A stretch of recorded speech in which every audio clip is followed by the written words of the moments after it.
Would you turn in your Bibles to Exodus chapter 16? Exodus chapter 16.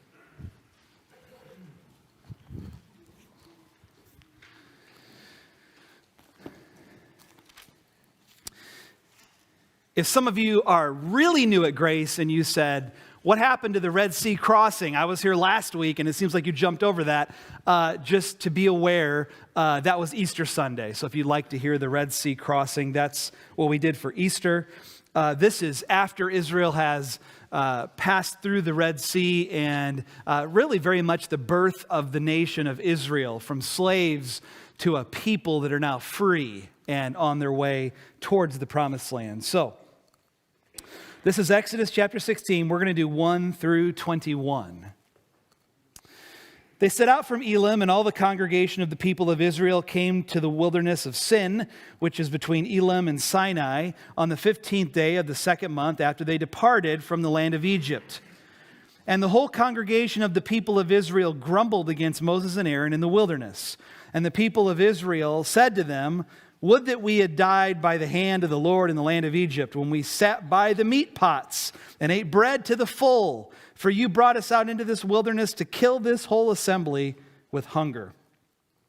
Then the Lord said to Moses, "Behold, I'm about to rain bread from heaven for you, and the people shall go out and gather a day's portion every day, that I may test them whether they will walk in my law or not. On the sixth day, when they prepare what they bring in, it will be twice as much as they gather daily." So Moses and Aaron said to all the people of Israel, "At evening you shall know that it was the Lord who brought you out of the land of Egypt. And in the morning you shall see the glory of the Lord, because he has heard your grumbling against the Lord. For what are we that you grumble against us?" And Moses said, "When the Lord gives you in the evening meat to eat, and in the morning bread to the full, because the Lord has heard your grumbling that you grumble against him, what are we? Your grumbling is not against us, but against the Lord." Then Moses said to Aaron, "Say to the whole congregation of the people of Israel, 'Come near before the Lord, for he has heard your grumbling.' And as soon as Aaron spoke to the whole congregation of the people of Israel, they looked toward the wilderness, and behold, the glory of the Lord appeared in the cloud. And the Lord said to Moses, 'I've heard the grumbling of the people of Israel. Say to them, at twilight you shall eat meat, and in the morning you shall be filled with bread. Then you shall know that I am the Lord your God.' In the evening quail came up and covered the camp, and in the morning dew lay around the camp. And when the dew had gone up, there was on the face of the wilderness a fine flake-like thing, fine as frost, on the ground. When the people of Israel saw it, they said to one another, 'What is it?' For they didn't know what it was. And Moses said to them, 'It is the bread the Lord has given you to eat. This is what the Lord has commanded. Gather of it, each one of you, as much as he can eat. You shall each take an omer, according to the number of persons that each of you has in his tent.' And the people of Israel did so. They gathered, some more, some less. And when they measured it with an omer, whoever gathered much had nothing left over, and whoever gathered little had no lack. Each of them gathered as much as he could eat. And Moses said to them, 'Let no one leave any of it over till the morning.' But they didn't listen to Moses. Some left part of it till the morning, and it bred worms and stank. And Moses was angry with them. Morning by morning they gathered it, each as much as he could eat. But when the sun grew hot, it melted." This year, the staff is doing a book reading called Side by Side. It's a book by Edward Welch, and it's a book about walking side by side with people and doing ministry with them and to them and for them. But the interesting thing about the book is not that it's super scholarly, or not that the chapters are very long. In fact, I think everyone on staff likes it. They're kind of short. But the interesting thing about it is the first half of the book is not about your ministry to other people. The first half of the book is that you are in need. That you need people, pastor, ministry director, social worker, counselor. You are in the need. And then the second half of the book, which we haven't even gotten to yet, is what you do to step towards people with their needs. So I got to make a confession. I don't like being viewed as needy. I don't like calling on people to help take care of a need. I think I get worried that, and I think we all know somebody in your life that has a lot of needs. And it seems like they might have financial needs, they have physical needs, they have emotional needs, they have spiritual needs, and you wouldn't even know where to start to help with those needs. You don't even know what should happen. The needs are so deep and so great. And so I think that there's a natural resistance to say, there are some needy people in the church, but it's not me. I don't have needs like that. I'm self-sufficient. I am a self-made man. I don't need other people. And yet, what I see God doing in the wilderness is bringing his people to the place of need and understanding their neediness. Could you say that actually out loud? I am needy. Now, you don't have to do it right now. It'd be uncomfortable, right? But theoretically, could you say to somebody, could you say to a friend, I have needs? They'd say, oh boy, what are we getting into? Needy people, I got to be careful around them. I don't know how to handle that. Israel's left Egypt, and their stomachs are growling. You can picture it, right? You're walking in the wilderness, and your stomach begins to growl, and Johnny's pulling at Dad's robe, and hey, when are we going to eat? I don't know, Johnny. And then Mom is being asked, Mom, what's the next meal? When are we going to see bread? I'm hungry. You ever had hungry kids? You know what I'm talking about. And suddenly you say, well, maybe I can go without food a little bit, but my kids, I got to make sure they have what they need. And you got to realize God brought them to the place of hunger. What does that even mean? I remember one time in Chicago, I was taking a group of 4 high school guys. We did some college tours. We went to Trinity, and we went to Wheaton, and we went to Moody, and we were kind of touring these different colleges. And it was just me and the guys. And then we were walking around downtown after the Moody day, and they were so hungry. They'd done all these classes, and maybe they didn't eat much. I don't know, but some of those guys were so hungry. And I remember I said, we'll go to Giordano's Pizza. You got to fill some hungry guys up. And so we sat there, and there's like 5 of us at the table, and they start ordering, and they ended up ordering 3 large pizzas. And I said, now I know some of you guys aren't familiar with Giordano's, but the pizza's like this thick, It's got a layer of cheese like that, like you don't know what you're doing. And they said, yes, we do. 3 large pizzas. I'm like, well, if you're paying, all right, okay, So they came out, and there was nothing left over. So when God says to the people of Israel, I'm sending bread, collect as much as you can eat, I guess some people probably collected a little more. And teenage guys were like, pile it up, We're going to need a lot of that manna stuff. But it occurs to me that food is emotional. And if we're lacking, that's emotional. I've talked to people over the years sometimes that have been in need of food, and we've directed them to food pantries. And Grace Church is partnering with a food pantry right now. That more information I think will be in your bulletin, but we're partnering with a food pantry and doing a collection next week, so keep that on your radar. I've occasionally met people, though, where I've said, let's go to the food pantry, and they've said no, because I want to buy certain things, certain things that I want. And I'm like, how does that work? A little bit demanding there, right? But I know that we're all in the need. And I know that God is teaching Israel a lesson about being in the need in the wilderness. And so what the text says. The people of Israel begin to grumble against Moses and Aaron. This is what needy people do. Needy people like you and me, if you can admit it, which you should, we sin when we grumble because we're in need. They're not looking to God. They're complaining about the need that they're perceiving.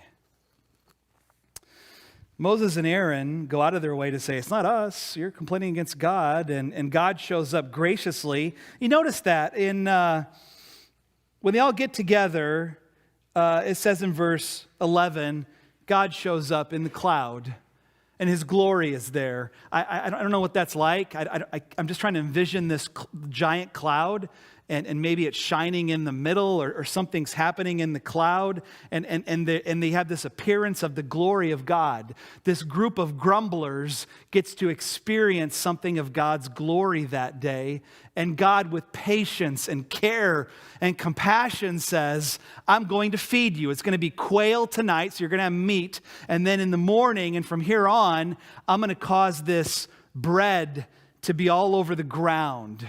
And when they see it, they say, what is it? Which is kind of what manna means. Well, what is it?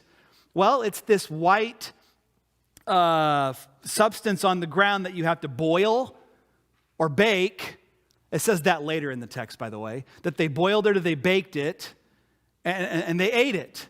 And as you collected as much as you need for yourself, by the midday, it kind of evaporated in the sun. So God supplied everything that they needed each day in the wilderness, day by day by day. Every day it was there except the Sabbath day. You notice that we said on day 6, God says, I'm going to send enough that you can collect it and save it. Now, the spiritual principle here is the same one in the Lord's Prayer. When Jesus teaches us to pray, give us this day our daily bread. The spiritual principle that God is teaching them is, I'm going to provide, but it's going to be one day at a time. That's even what I heard Pastor Ed say. You see other people that go through things and you see the grace of God in their life, but one day you may need to walk in that same grace that God supplies day by day by day. The principle is not give us this day our weekly bread, or give us this year our yearly bread. We yearn for the yearly bread. Now, it would certainly be a mistake to try to apply this principle incredibly literally or woodenly. And by that I mean, if you try to take this principle and say, well, does this mean I should go to the grocery store every day and never stock my cupboards? Because each day I'm going to receive what I need. I think you've missed the spiritual point. The point is, God is saying, I'm not promising that I'm giving you this huge supply that's going to last you for a decade. What I am trying to teach you is that what you need for Sunday is going to be enough. And what you need for Monday is going to be enough. And if you just take this a day at a time, you will learn to depend on me. You will learn to trust me.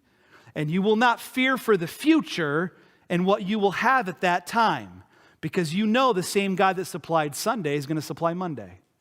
Give us this day our daily bread. So what I want to do then with the minutes that we have here is talk about why God set it up this way. Why did God set it up this way?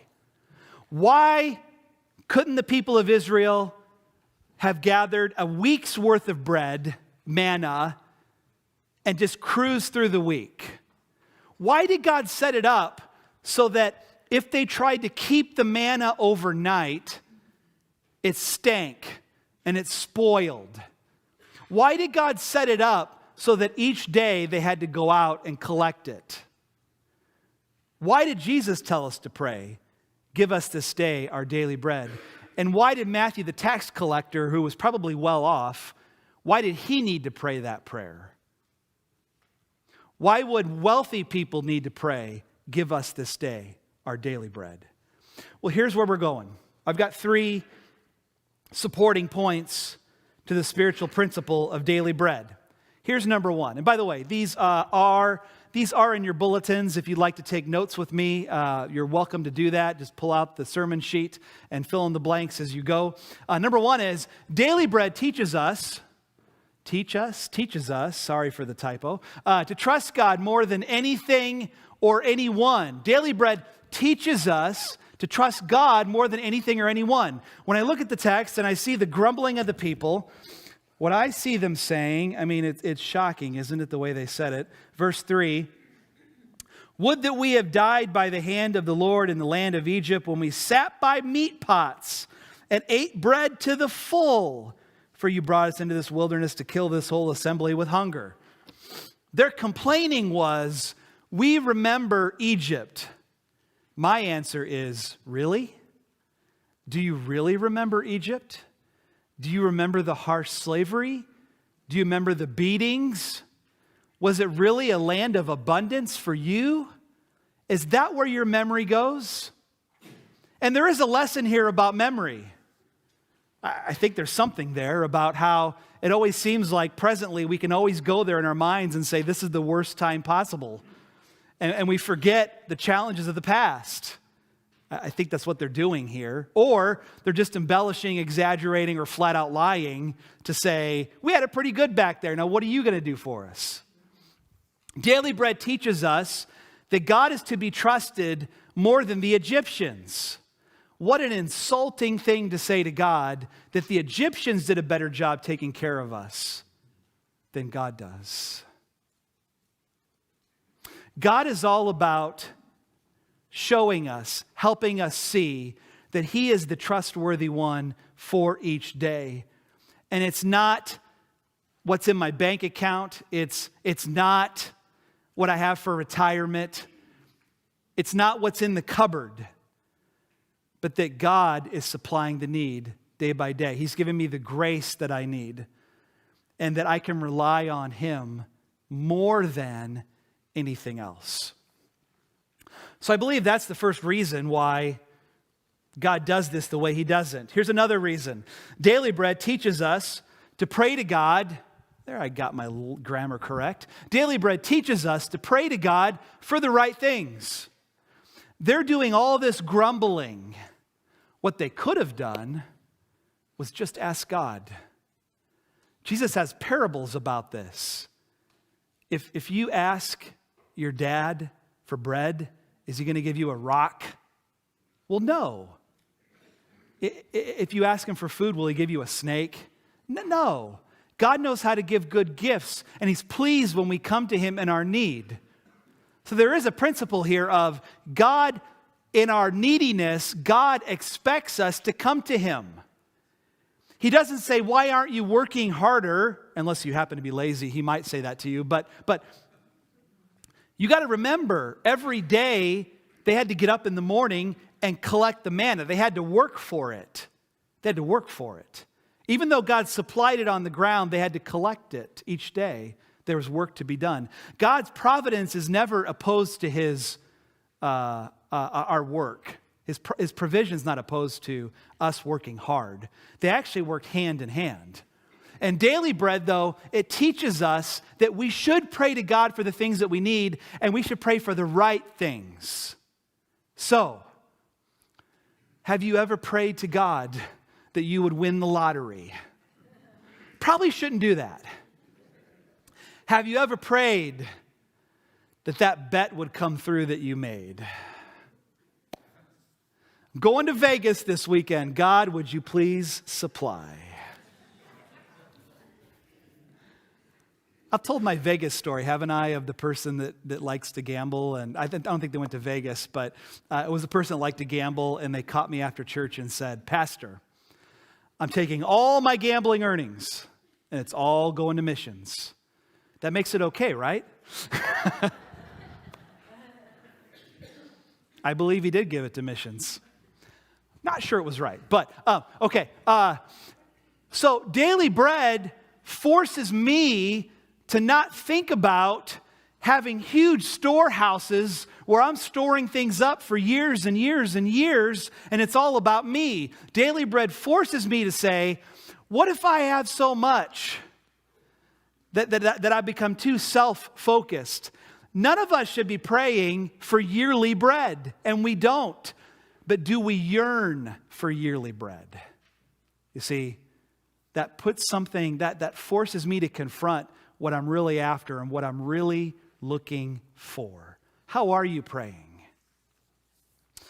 Another thing I'd say about Daily Bread is that it teaches us to obey God in our abundance or our poverty. It teaches us to obey God. God said in the beginning of this whole thing, this is a test. It's a test. I'm going to supply by the day, and you can't keep it overnight. There's no leftovers. Again, if you apply this woodenly, you would have no leftovers in your fridge. So we don't apply it in that wooden way that doesn't make any sense of the text. But there is a point here. There is a truthful point in that we are to obey God when He gives us more than what we need or when we don't feel like we have as much as we need. The temptation for us is, when I have abundance, is that abundance primarily for me? Or could it be for missions? Could it be for God's ministry? If God supplies more than what you need, you have to ask the question, why did He give that to me? If God promises daily bread and He's given me enough for 10, 20 years, why did He do that? Because I didn't ask for it, presumably, but He gave it anyway. For them, the test was, are you going to try to keep it overnight? Are you going to try to stockpile it? That is a temptation for us today. How much can I stockpile? But poverty is the same way. When you're in poverty, you might say, well, I've got to work, and I've got to work all the time, and I've got to make ends meet, and I can't take a break, I can't take a rest. The part that I did not read in this passage, because it is a full chapter of this, is you notice that, well, earlier God says it.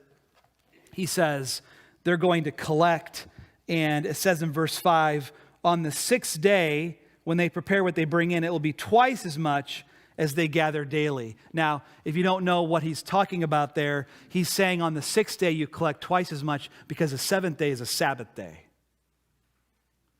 And that's when you rest and you don't collect manna. So this is weird. So you're saying days 1 through 5, if we collect too much and keep it overnight, it's going to spoil. It's going to have parasites and pests and getting into it, and it's going to stink really bad. But on the sixth day, none of that's going to happen. That's exactly what God is saying. If you trust me in it, I will do the miracle and supply what you need on the seventh day, if you trust me in it. And this is the question, this is the conversation we all have with ourselves. If I give more, can I trust God with it? If I increase my giving, is He going to be faithful? Now we know the Sunday school answer is yes, but in practice, do we live that way? God is testing us in our poverty or our abundance to see if we would obey. Paul says this in 2 Corinthians, which is basically a missionary thank you for sending funds. It's a great missionary letter of thankfulness. And he says, you've given beyond your ability to give. Is their example our example? Is that how we use our money? See, daily bread teaches us something about the condition of our hearts and what we do with our abundance and whether we truly trust God to be faithful. And it also teaches us there's a Sabbath thing in there too, where some of us are just workaholics and we don't save time for the people or the things that are truly important. Do you weave rest into your week? Now, I know we're not under the Old Testament law and the Sabbath laws, but God has woven into the creation narrative that you take a day and you rest on that day, for the Lord rested on that day. And if it's good enough for God, it's good enough for us. So how does Sabbath rest look to you, or do you not obey God in that way? See, Sabbath is an obedience issue. Do you rest? My rest will be at about 2 o'clock this afternoon, by the way. That's when my rest will happen. This is what I think our problem is. Grayson, could you bring that box out of my bag there? I came across this story one time. These are Twinkies. They're on sale at Jewel Osco, actually. $2.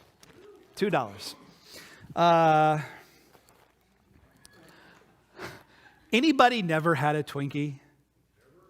You guys need to come down after, and we're going to feed you a Twinkie, and we're going to take a picture and see if you like it, okay? I saw a couple in the balcony, unless you don't eat things with a lot of preservatives. But that's the issue, right? So years and years ago, back in 2012, it was a different era, a different time. Hostess was in a lot of trouble, and they were going through bankruptcy. Remember that? And everybody was so scared they were going to never have their beloved Twinkies again. Well, there was a guy in Pennsylvania that said, I'm going to buy a box, and I'm going to keep it for a rainy day.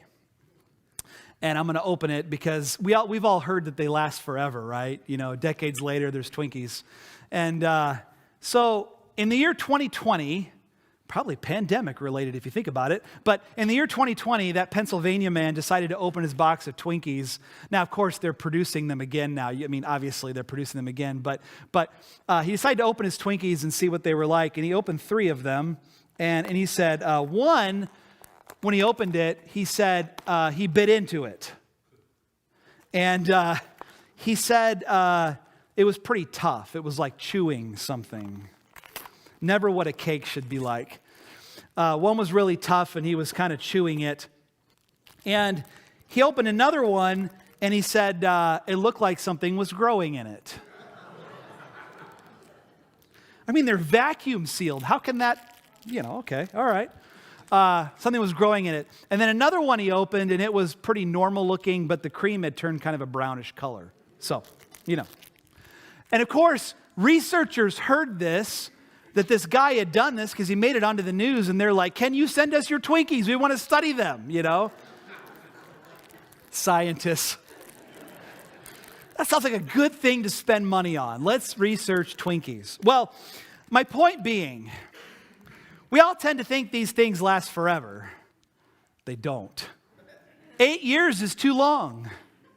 In fact, I Googled it, and Google says 45 days. Is about all you can get. I looked at this box, and this box says, let's see, May 30th, 2024. So that's not that long. It's not too long. But 45 days is what they're supposed to last. I think, though, in our hearts, we are Twinkie people. We want something that will last decades. But God is not a Twinkie God. He's a manna God. He's a daily bread God. And if you want him to fit into your way of how life should be, give us this year my yearly bread. Give me my Twinkies. God says, that's not how I do it. My bread lasts for a day, but you better believe it'll be there in the morning. It will be fresh. It will be new. It will not be vacuum sealed. It needs no preservatives. And oh, by the way, it'll taste like honey. That's what the Bible says. It tastes like wafers and honey. Now, I know for us, we're like, we have honey stuff going on here at Grace, in the Grace Gardens, and we do honey, and usually there's a chance to maybe purchase some of that if you'd like, but honey is not a plentiful thing for them in the wilderness. That's not like going to the candy store and buying your sugary stuff. It's like, this is a treat. This is a delight. This is delicious manna. And it tasted a little bit like honey. So, let me say something about Jesus Christ. Would you turn to John 6:31? Some of you know exactly where I'm going with this. You know when people say, you don't really need the Old Testament to understand the New Testament? Well, you'll never appreciate John 6 if you don't know Exodus 16. Jesus is having a conversation with people who don't believe him, and he's having a conversation probably with some of the people that were fed during the great feeding of the 5,000. And in John 6:31, we'll do 30. They're testing Jesus. Now, God is the God who tests. We don't test him. He tests us. But here they go. Verse 30. They say to him, What sign would you do that we may see and believe you? What work do you perform? Our fathers ate manna in the wilderness. As it's written, he gave them bread from heaven to eat. Then Jesus said to them, truly, truly, I say to you, it was not Moses who gave you the bread from heaven, but my Father gives you the true bread from heaven. For the bread of God is he who comes down from heaven and gives life to the world. They said, Sir, give us this bread always. And Jesus said, I'm the bread of life. Whoever comes to me shall not hunger. Whoever believes in me shall never thirst. Jesus is not a Twinkie. He lasts, in this illustration, longer. He is the bread of life.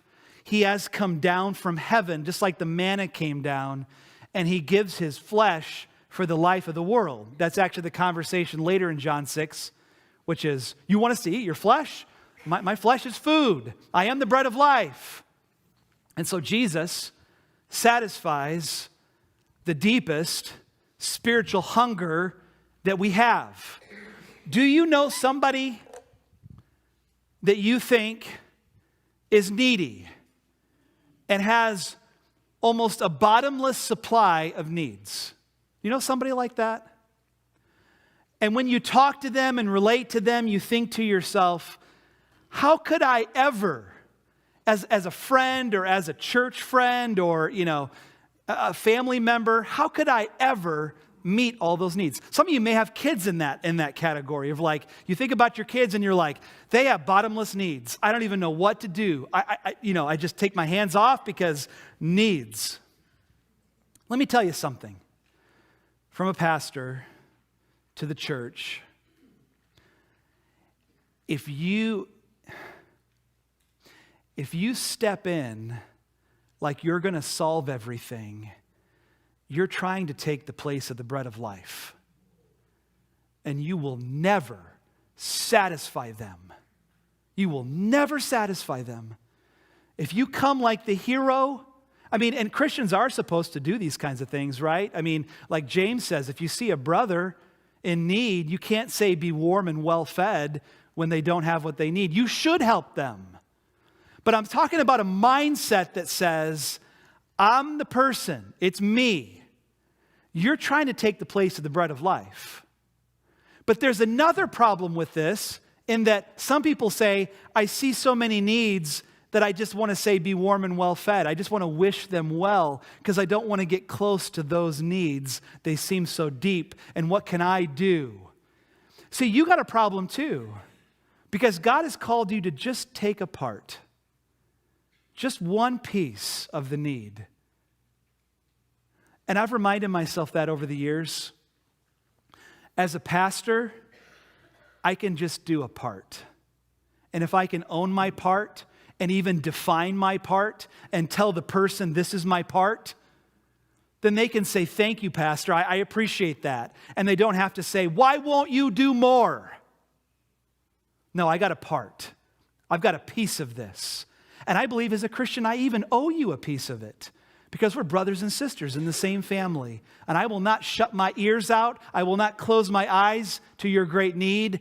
I will say, what is it that God may want me to contribute? And I'll do that. And I won't get pulled into the bottomless pit of need. You can't do it. You'll fall in and you'll be in the same spot. So own a part. Take a piece and love your brother and love your sister. That's what people have done for me because I am a needy person. And I don't think pastors are just givers. I think that they receive a lot from their churches. And I have received from you. And I appreciate that. But you're no substitute for the bread of life. And if I'm not feeding on Christ every day, I'm not doing it right.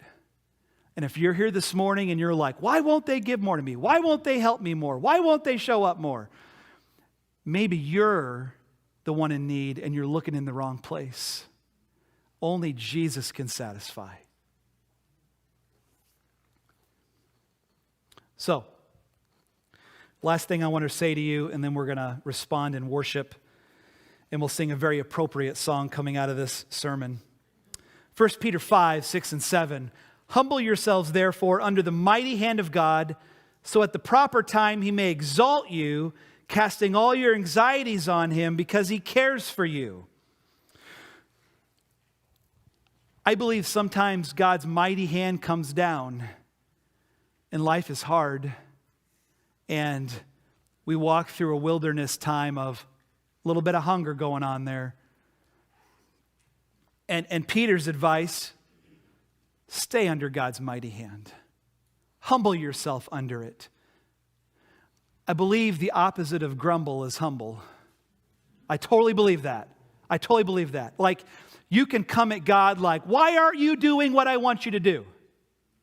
Or you can humble yourself under his mighty hand and wait for him to lift you out of the circumstances that you're currently in and place you in better circumstances. That's the Peter principle. He will exalt you.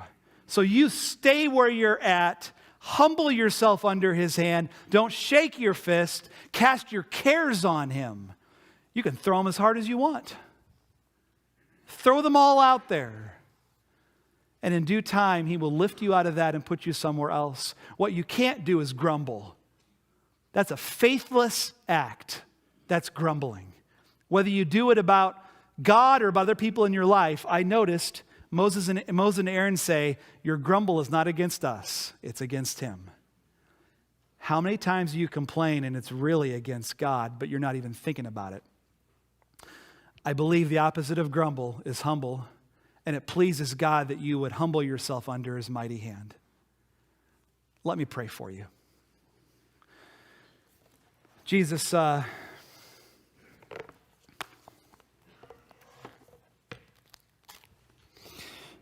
many of us have what we need, and we have a supply that's great. Would you teach us to use it wisely? Jesus, some of us don't know what our next paycheck is going to be. We don't know how it's going to go. Would you supply all that's needed? Would you help us reorient our lives around the principle of daily bread, that you're the God of daily bread? Would you help us see that our greatest spiritual need is Jesus Christ, the bread of life? Father, I want to take a moment to pray for those that don't know you personally.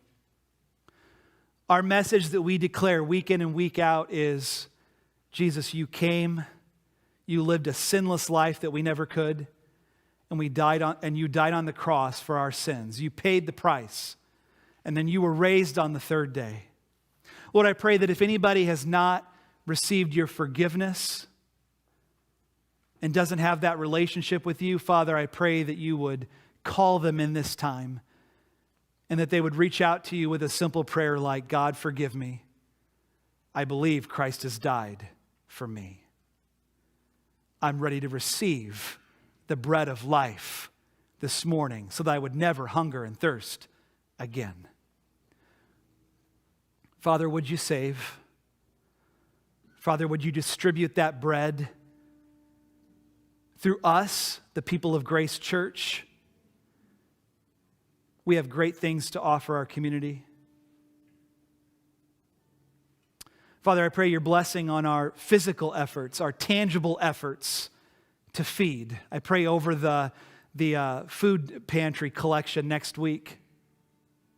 Pray that you would supply, that we could be a part of that. I pray over this time of also the love packages that we've been doing, of collecting Christian resources, spiritual food for people, that you would also supply that to those that are in such desperate need. Again, I'll pray once more. Would you help us reorient our lives around the principle of daily bread so that we might be pleasing to you, pass the test, trust you, obey you. Help us live with dependence, even if that means we have some days where we wonder where it's going to come from. It'd be better to have that than to build our bigger barns and be found at the end of life, we've trusted in riches and not in you. Bless us in Jesus' name. Amen.